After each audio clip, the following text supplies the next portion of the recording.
Luis, technical lead for MPOX. We have also with us Dr. Gaudens Silberschmidt, who is Director of Health and Multilateral Partnership and External Relations at WHO. Dr. Teresa Zakaria is a technical officer within the Program of Health Emergencies. Dr. Meg Doherty is Director of Global HIV, Hepatitis and STIs Program. And Dr. Carmen Doler, Head of Unit of International Health Regulations Secretariat. We have a number of other colleagues online who may be asked to answer questions. Journalists who are online, please identify yourself, and you may already click raise hand button to be in a queue for questions. We have also a couple of special guests at today's press briefing that Dr. Tedros will introduce in his opening remarks. With that, I give the floor to Dr. Tedros. Thank you, Tarik. Good morning, good afternoon, and good evening. 2 weeks ago, I issued standing recommendations for countries on the long-term management of COVID-19. I said then that COVID remains a global health threat. Although data available to WHO continues to decline, we have seen increasing reports of hospitalizations, ICU admissions, and deaths in some countries. We continue to call on all countries to strengthen surveillance, sequencing, and reporting so we can assess the risk of new variants such as EG.5 and BA.2.86. And we continue to call on all countries to implement the standing recommendations to save lives and prevent the burden of long COVID. Just over a year ago, I declared a public health emergency of international concern over the global outbreak of what was then called monkeypox and is now known as MPOX. So far, more than 90,000 cases and 156 deaths have been reported to WHO from 114 countries.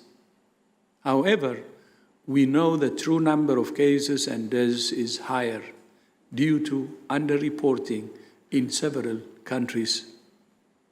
Outside Africa, most cases are among men. And in cases where sexual orientation is reported, most cases are among men who have sex with men. In May of this year, I declared an end to MPOX as a public health emergency of international concern.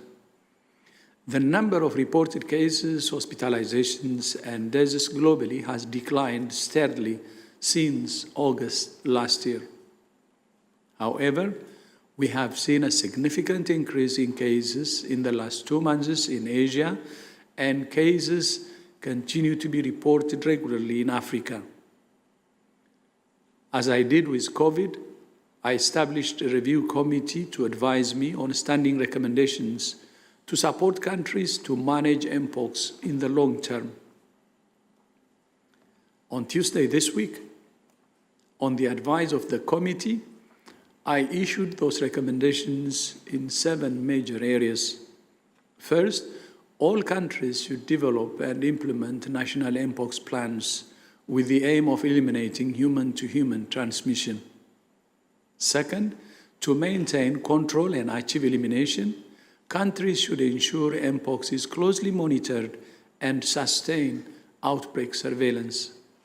Third, all countries should enhance community protection through risk communication, working closely with community representatives and organizations, and by combating stigma and discrimination. Fourth, all countries should initiate, support, and collaborate on research on MPOX prevention and control. Fifth, all countries should provide information to travelers who may be at risk on how to protect themselves and others. Sixth, all countries should deliver optimal clinical care for MPOX integrated into programs for HIV and other sexually transmitted infections and other health services as needed. And seventh, all countries should work towards ensuring equitable access to safe, effective, and quality-assured vaccines, tests, and treatments for mpox to reach those most at risk or in need of care. To say more about the committee's work and its advice, I'm pleased to welcome its chair, Professor Preben Avisland, from the Department of Global Public Health and Primary Health Care at the University of Bergen in Norway. Professor Avisland, thank you for your leadership of the committee and for the strong recommendations you have proposed. Tusen takk, and you have the floor. Thank you, Dr. Tedros. As you mentioned, in May 2022, the world was caught off guard when a little-known disease, then called monkeypox, surged in Europe among men who have sex with men, before swiftly spreading to America and other continents. The disease, however, is not new. It has occurred for decades, albeit at a relatively low incidence in several African countries, where it spills over from animals to humans, and in some cases cause small outbreaks through close contacts, such as in households. This problem did not catch much attention. In fact, the disease has been so neglected that it has not even made it to the official list of neglected diseases. These last 15 months, with 90,000 cases registered, have seen an explosion of knowledge about mpox as the outbreak has subsided.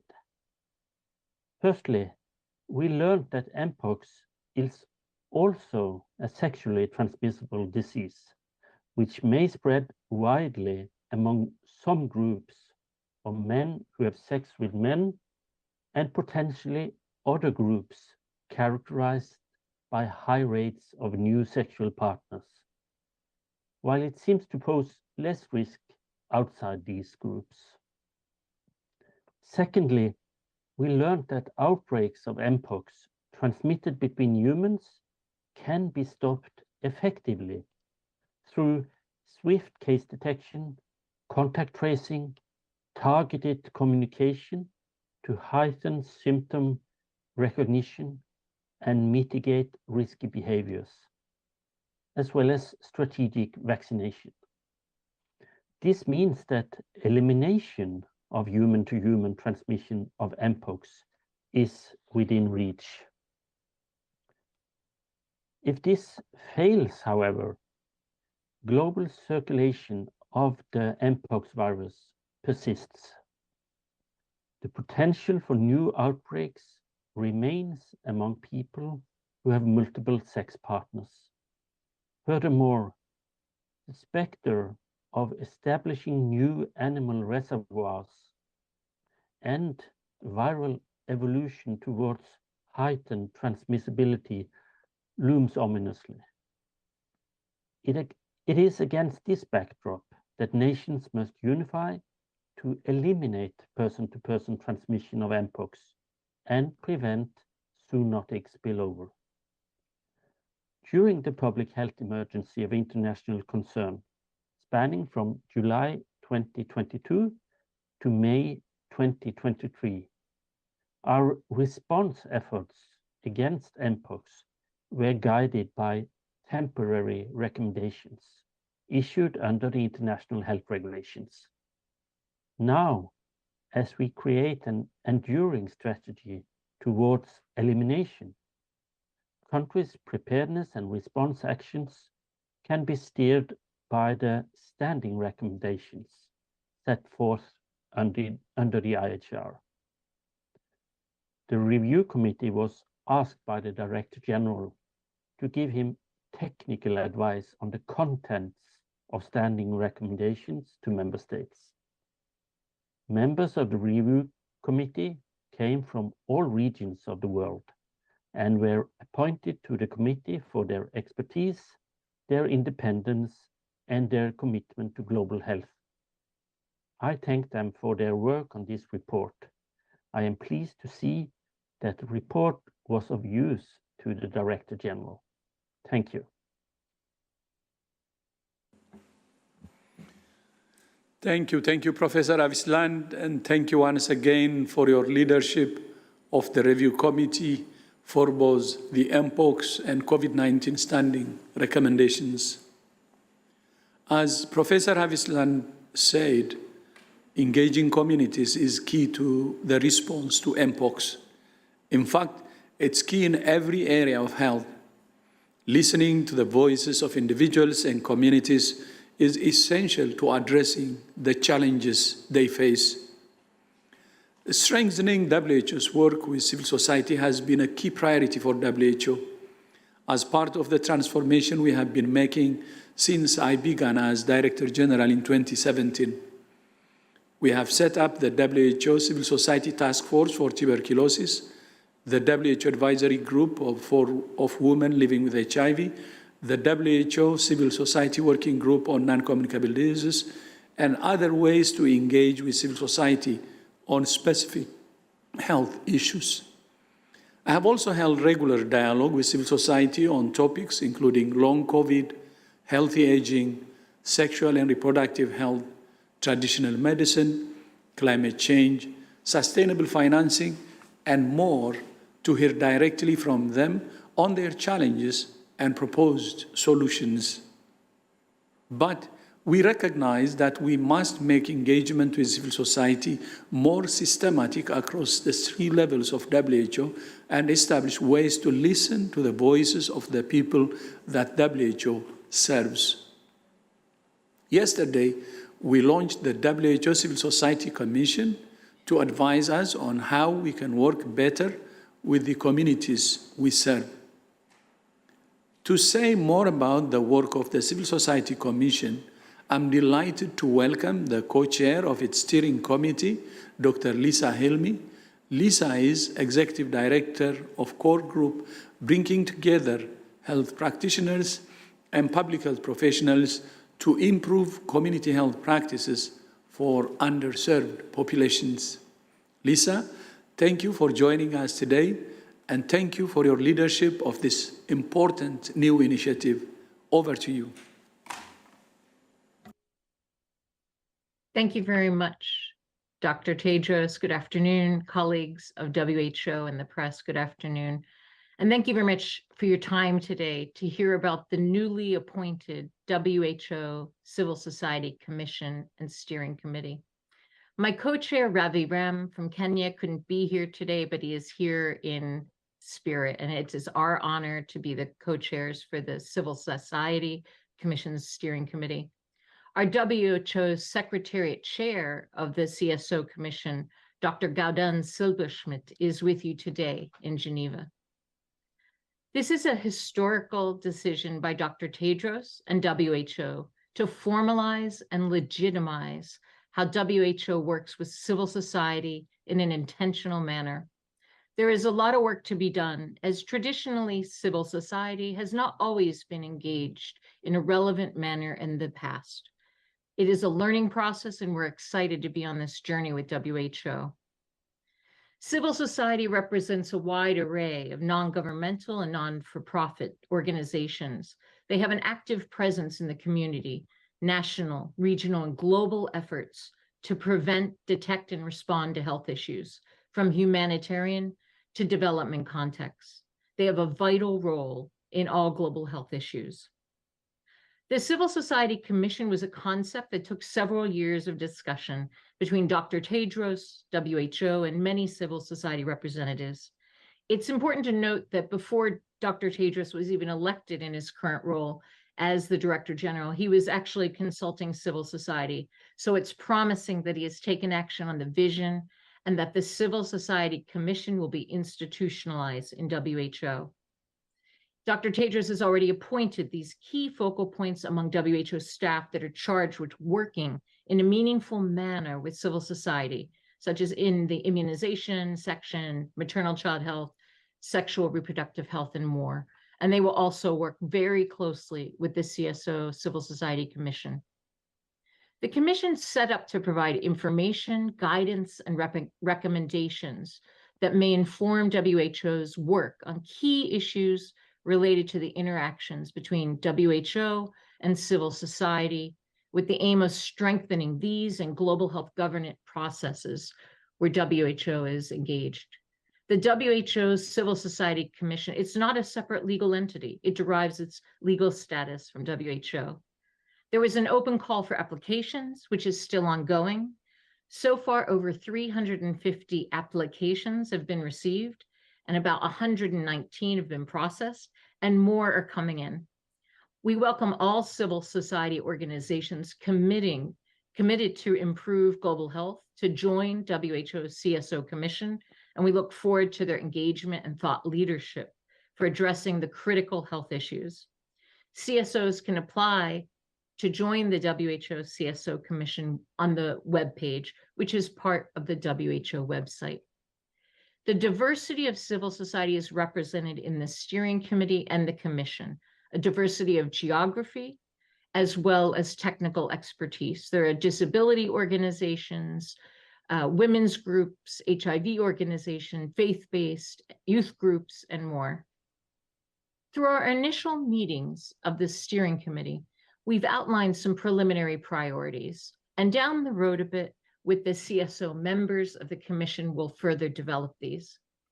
Some of these preliminary priorities include establishing the systems and the good governance mechanism for the CSO Commission to enable this strong foundation. We'll be establishing a method for strong and meaningful civil society commission engagement. Right now, we have 119 members. It's only going to grow. We have to ensure representation, diversity, and voice, as well as gender transformative considerations in all areas of engagement. We'll be developing the civil society engagement strategy and implementation of this strategy at the country, regional, and global levels in collaboration with WHO and the WHO CSO Commission Secretariat. This will include consultations with civil society and global health platforms to inform about the various strategies. And we will ensure this meaningful CSO engagement on key WHO activities, including the development of the WHO General Program of Work 14, sustainable financing, the Pandemic Accord, and many other strategies. We'll be able to offer our technical expertise, our voice, and advocacy for WHO. We also hope this collaboration at the global, regional, and country levels will enhance the mutual understanding of how WHO works, as well as how civil society works, to demystify the role of CSOs in addressing these health issues. So there'll be some capacity building, some development of tools. We also hope to meaningfully engage with the WHO Youth Council and the other councils within WHO. We want to ensure alignment, plan engagement mechanism, and address the strengths and challenges of CSO engagement through open dialogue and solution-based strategies. We've asked the Director General to support the Civil Society Commission to ensure we are able to accomplish our mission through regular discussion, consultation, advocacy, financial resource, and permitting space, openness, flexibility, so we can support WHO and their strategies through meaningful action without tokenism. It is important that the Civil Society Commission can actually accomplish its goal and catalyze civil society members to support and guide WHO. I'm happy to report that Dr. Tedros has already pledged his unwavering commitment and financial support, and we're looking forward to working with him and WHO generally to address global health priorities. Thank you, and I look forward to your questions. Thank you so much, Lisa, once again, and I look forward to working with you very closely in the months and years ahead. Before we move to Q&A, a few words on a couple of other issues. Last week, I had the honor to be in India for the G20 Health Ministers meeting. One of the main health outcomes of India's G20 presidency is the launch of the global initiative on digital health. Over the last 2 decades, the power and potential of digital technologies for health, including artificial intelligence, has exploded. One of the main challenges we face is significant fragmentation, driven by the proliferation of new digital tools. The global initiative on digital health will help to overcome this fragmentation by converging and convening global standards and best practices. Most importantly, the initiative puts countries at the center, listening to what they need, aligning resources to support them, and providing robust building blocks which enable local entrepreneurs to support public health priorities. Alongside the G20 Health Ministers meeting in India last week, WHO also held the first global summit on traditional medicine. Throughout history, people in all countries and cultures have used indigenous knowledge, natural resources, and traditional, complementary, and integrative medicine to meet their needs for health and well-being. For hundreds of millions of people, traditional medicine is simply medicine. They rely on it for their health and well-being.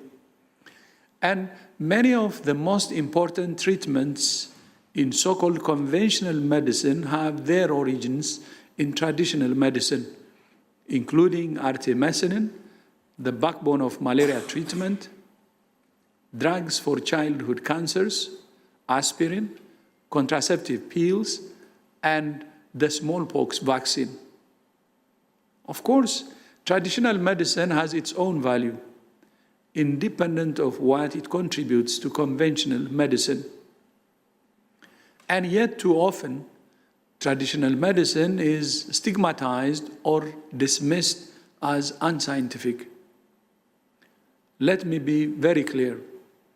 WHO is committed to developing the scientific basis to support the safe and effective use of traditional, complementary, and integrative medicine in all countries. But to ignore traditional medicine is to ignore a key component of healthcare for a large part of the world's population. Last year, I had the honor of launching the WHO Global Center for Traditional Medicine in India with Prime Minister Narendra Modi. The center will scale up capacities to build the evidence and data to inform policies, standards, and regulations for the safe, cost-effective, and equitable use of traditional, complementary, and integrative medicine. Tarik, back to you. Thank you, Dr. Tedros, Dr. Hilmi, and Professor Avitsland for your remarks. Before we start with questions, just to remind journalists to identify themselves and raise the hand by clicking the button. So let's start with the first question, and that's a Swiss radio. We have Katrin Zoffel with us. Katrin, unmute yourself, please. I hope I'm unmuted now. Hi, it's Katrin. Hi, Katrin. Yes, we can hear you. Okay, perfect. My question is regarding the surveillance of the coronavirus, SARS-CoV-2, and I understand that there is probably not enough surveillance, and maybe you can give me a few more details on why continued surveillance of cases, death, hospitalization, also long COVID and variants might be important. Thank you very much, Katrin. Dr. Van Kerkhove. Thanks, Catherine, for this question. Surveillance for COVID, surveillance for the virus that causes COVID, SARS-CoV-2, remains critically important for us to be able to track so that we can understand the viruses that are in circulation. The virus continues to evolve, and there are a number of variants that are in circulation, some of which we've recently classified as variants under monitoring or variants of interest, and all of these are under Omicron. Surveillance is really important so that we can track trends and we can understand severity, we can understand its impact in the population at a population level. While we are certainly not in the same situation of the pandemic than we were in a year ago or 2 years ago, SARS-CoV-2 circulates in all countries right now, and it is still causing a large number of infections and reinfections, of hospitalizations, of admission to ICU, and of deaths. And we know a number of individuals around the world, a large number of individuals around the world are suffering from post-COVID condition or long COVID. Just some statistics on surveillance that has been declining in the last year. Out of 234 countries and territories, WHO has data on cases in 103 of those. That does not mean that the virus is not circulating in a number of countries that are not reporting. We only have data on hospitalizations from 19 countries and territories. We have data from 17 countries on ICU, and we have data on deaths from 54 countries. And this is out of 234 countries and territories. So we don't have good visibility on the impact of COVID-19 around the world. Surveillance is not only important for tracking the variants, but it's also important for individuals to know if they are infected or not, so that they can receive the appropriate clinical care that they need, so that they don't require hospitalization, and if they do require clinical care, that they don't progress to severe disease and death. So it is really important that surveillance continues, and this is on the shoulders of governments right now. Governments have worked incredibly hard over the last 3.5 years to increase PCR-based capacities, to increase the workforce to deliver clinical care, to implement and utilize vaccines that are safe and effective at preventing severe disease and death. And these are the systems that need to remain because the virus has not gone away. While we are no longer in the crisis, as the DG declared that we are no longer in a public health emergency of international concern, the threat for COVID remains. And this is why surveillance remains absolutely critical. And one of the elements that the DG recommended in the standing recommendations issued earlier this month was about surveillance, ensuring that surveillance continues, but also reporting continues as well. Thank you, Dr. Van Kerkhove. We have a couple of other reporters online, but I would just like to read a question for Dr. Hilmi that we received in a chat, asking about Civil Society Commission. Are universities that have NGO status eligible for Civil Society Commission membership? So if you can just maybe clarify briefly on membership. Thank you so much. So there is a review process on the website, and civil society of all types is welcome to apply. There are various, the guidelines are on the website, and there will be a process of review. So really, civil society at the global, regional, and national levels are welcome to apply. Thank you. And Dr. Silberschmidt?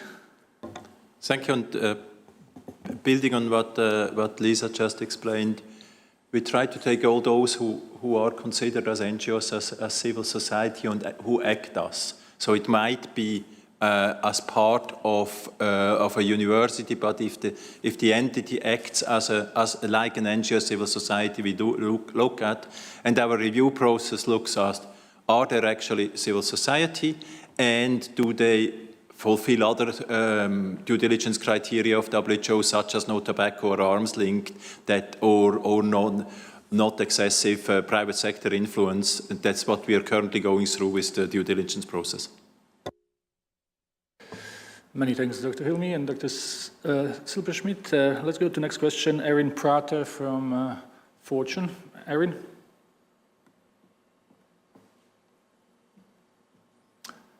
Hi, yes, can you hear me? Yes. Wonderful, thank you so much. A few questions here. Did the WHO modify its definition of a VUM to fit BA.2.86? And if so, why? My second question, if I can ask three, if that's okay, will FL.1.5.1 be designated as a VUM anytime soon? And my third is, what would it take for the WHO to grant BA.2.86 a Greek letter? Thank you. Thank you, Erin. Dr. Van Kerkhove. So that was three questions, but I think we'll permit. So yes, we did modify slightly our definition of a variant under monitoring. And the reason for this was we wanted to incorporate our understanding of mutations into classification. Into this definition. So BA.2.86 has more than 30 mutations in the spike protein. While we have only detected so far around 9 or 10 cases of BA.2.86, we felt that this warrants closer monitoring because of the sheer volume of change that we've seen. Now, right now, we've seen detection of BA.2.86 in Denmark, Israel, the UK, USA, South Africa, and we have evidence of BA.2.86 also in Switzerland and Thailand in wastewater sampling. And we need to make sure that in the backdrop of declining surveillance, declining sequencing, in delays in terms of those countries who are continuing to sequence and share those sequences with publicly available platforms, that time is becoming longer and longer. Our ability as the World Health Organization and with the Technical Advisory Group for Virus Evolution to do risk assessments is declining because we don't have the data readily available. So we felt that a slight change in the definition was required. And this is why we've indicated that BA.2.86 is a variant under monitoring. It depends if we will change this classification to a variant of interest or a variant of concern. It depends in terms of its circulation. So right now we've only seen a few detections. We are not able to estimate its growth rate because we have so little data. We don't have data yet on severity or any indication of a change in severity. We don't see any epidemiologic link between the cases that have been reported, which signals to us that there may be more circulation, but we can't predict with certainty what will happen with this variant or with any variant. So we have to make sure that surveillance remains strong. We have to make sure that reporting remains strong so that these assessments can be made. I can't remember the third question. Help me, Tarik. Oh, what would it take to give a Greek letter? Our Greek letters are reserved for those that are classified as variants of concern. And we feel that's really important. There are a lot of nicknames that are being used for the variants. We understand that, that are being used in the media. But for our communication purposes, we will use a Greek letter when we have a variant of concern. And we won't hesitate to use those Greek letters should they be needed. Thank you, Dr. Van Kerkhove. Hope this answers also questions that we received from RTBF, Johan Monte. Johan, if it's not enough, please send us an email. Now we will go to the next question. Alexander Tin from CBS. Alexander, please. Hi, thank you for calling on me. I also have two questions on BA.2.86. First, can you just clarify what is currently known about symptoms? I know you said there was only 10 cases, but any detail would be appreciated. And then second, to clarify something Dr. Van Kerkhove said earlier, does that mean that BA.2.86 is currently still considered an Omicron variant? Thank you. So yes, the latter part of that, yes. So BA.2.86 is still considered part of Omicron, although the number of mutations makes it highly divergent from BA.2 and the circulating XBB variants. We have classified it as a variant under monitoring. It is part of Omicron, and we will give it a Greek letter should we classify that as a different Greek letter, should we classify that as a variant of concern. In terms of the profile of disease among the individuals who've had BA.2.86, it's still quite early days. We do know that none of the individuals were immunocompromised, which is quite interesting, we find. But I think what we would need to make sure we understand is the full spectrum of disease that is caused by BA.2.86. My reservation in giving a lot of detail around this is I don't want to draw any conclusions coming from 8 or 9 patients. We know that these variants that are in circulation, and I think what is important for the general public is that SARS-CoV-2, any of these variants, any of the Omicron variants that are in circulation can cause the full spectrum of disease, everything from asymptomatic infection all the way to severe disease and death. Your likelihood of developing severe disease and dying is reduced with vaccines. The many safe and effective vaccines that are in circulation, that are in use right now. Early access to clinical care and antivirals reduces the risk of developing severe disease. So that's what is important for the general public in our view. We will give a full profile and do a risk assessment of BA.2.86 as soon as we have more information. We expect the number of cases to be increased because we classified it as a variant under monitoring, and there could be more detections in countries from wastewater surveillance, which is something that countries have been utilizing for a year or two during the COVID-19 pandemic, which is really helpful to understand what is circulating among populations as individual case detection and individual case reporting is reported to WHO. Thank you, Dr. Van Kerkhove. Mohammed Iqbal Arslan from Anadolu News Agency. Mohammed? Yes, thank you, Tarik, taking for my question. Last year, almost 61,000 people died in Europe because of the extreme heat.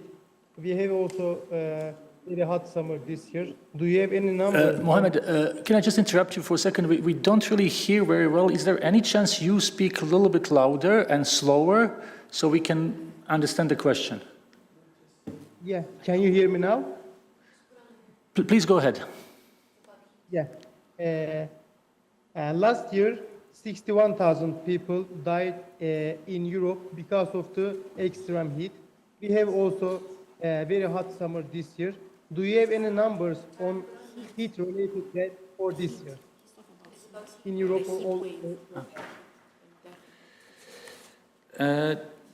Thank you very much. So this is a question about a heat wave. I'm just checking if we have how many people died from the heat wave. If I'm not wrong, so I'm not sure if we have Dr. Maria Neira online with us. But what I know is that we had figures for last year in Europe, and that was European Health Institutes that published a study that was published now in July, saying that last summer, so summer 2022, that was the hottest in the history, we had over 61,000 heat-related deaths in 35 European countries. So these are the figures that we have for last year. Obviously, it's too early to have figures for this year. And what we can do, maybe, Mohammed, is to put you in touch with Dr. Maria Neira and her team for any follow-up questions. Now let's go back to Catherine from Swiss Radio. She has a follow-up question.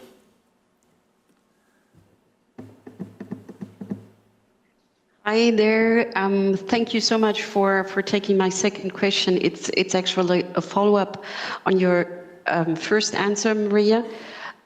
When communicating now about Corona, you know the reality that people think, well, finally, at last, it's just the flu, and why bother still doing surveillance? Why bother having accurate case numbers and so on? And that's just a reality people are experiencing in daily life. And I find it very hard to kind of answer that, because what you are saying is just so different. Can you do you have any information that might help bridge that gap? So thanks again for the follow-up. Indeed, what you've pointed out is that it is incredibly difficult to communicate right now the risk and the threat that we see for COVID-19, because effectively around us, the world has moved on and everybody is living their lives, and we welcome this. We are glad that the world is back open up again, but the virus continues to circulate. So while we're in a much better situation with COVID than we were a couple of years ago, the virus still poses a threat. And it poses a threat for a number of reasons. One is because the virus is evolving and it's changing, and we cannot predict with certainty of what those changes will mean. Will it be more transmissible? Likely. Will it be more severe? We don't know, and we need to prepare for that. We need to use the systems that we have in place of surveillance, of clinical care, of supporting our exhausted workforce to be able to care for patients, particularly those who are at risk of severe disease, over 60, immunocompromised, people with underlying conditions, to make sure that they receive the clinical care that they get, to make sure that vaccines are utilized optimally, making sure that you get a booster if you are required to get a booster according to the recommendations in your country and the risk group that you are in. But the virus right now is reinfecting a large number of individuals, millions of people each week.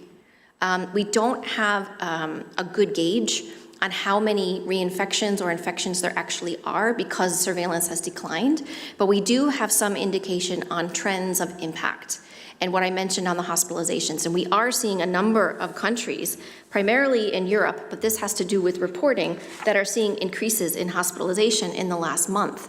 And this is the Northern Hemisphere temperate regions where we're in our summer period, and that is not expected if you are thinking of a respiratory pathogen like influenza that typically has peaks in the winter months in the temperate regions of the globe. And so these are concerning to us because as the world has opened up, the governments are dealing with COVID and Mpox. And in some countries, they're dealing with Ebola, they're dealing with plague, they're dealing with earthquakes, they're dealing with fires, they're dealing with extreme heat. And so those beds that are needed in hospitals, if they're filled up with a COVID patient that we can prevent, that bed is not available for somebody else. And so there's more that needs to be done in terms of surveillance, in terms of reporting, but also ensuring good clinical care, making sure that we use the safe and effective vaccines. And so while the world is moving on and individuals are moving on, we are telling governments that they cannot. They need to continue to keep up these systems that are in place for COVID and use those for influenza, use those for Mpox, use those for other infectious threats that their populations face. Because what you have done for COVID in the last 3.5 years is beneficial for all infectious pathogens. And we hear countless times from governments saying what we put in place for COVID was useful for Mpox. What we've put in place for COVID was useful for cholera, is useful for the other threats that they face. And so that's what we are trying to discuss. So while the world is moving on, individuals need to know what is their risk as they live their lives. If they are in a vulnerable group, make sure you are boosted. Make sure you think about what you're doing. And if you're in a population, if you're in a crowded area, and wear a mask. Make sure that we look at ventilation in the indoor spaces where we work, where we live, where we go to school. And to make sure that we know what that risk is around us and among those who we love. But governments can't drop the ball. That's the biggest message that we have. Governments have to remain vigilant for COVID because the threat is not gone. Thank you, Dr. Van Kerkhove. With this, we will conclude the press conference. I would like to thank also Dr. Hilmi and Professor Avitsland, and I give the floor to Dr. Tedros for closing remarks. Thank you so much. Again, I would like to thank Dr. Hilmi and Dr. Avitsland for joining us today and for your leadership. And I would also like to thank the members of the press corps who joined today, and see you next time. Thank you.